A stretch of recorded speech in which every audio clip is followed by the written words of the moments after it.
In this exercise, we will learn the Content-Aware Move tool.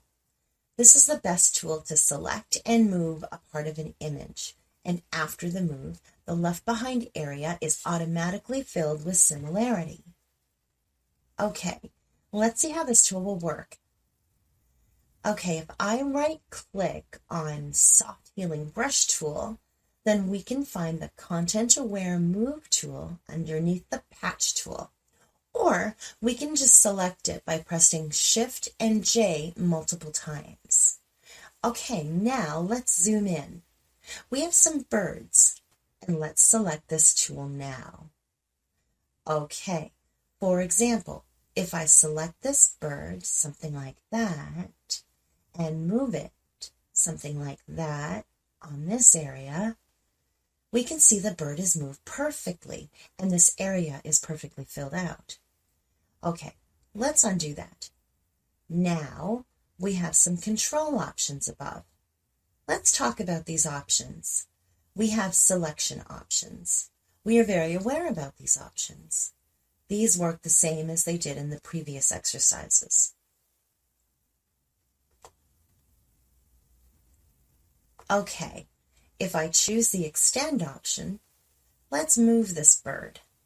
Something like that. Now we have duplicated this bird. Okay, next we have a structure option. The structure option will just blend the edges of a selection. For example, select the bird and place it on this area. Something like that. We can see we have some of the area that is blended and the edges are blended. Okay, let's undo that.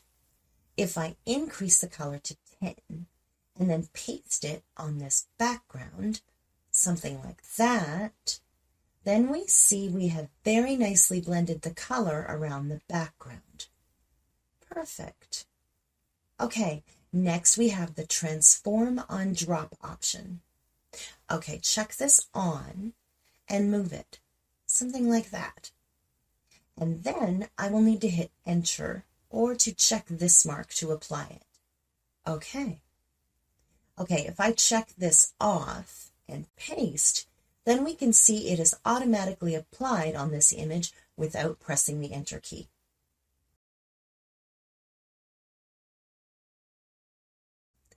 Okay, in the next exercise, we will learn how to use the red eye tool.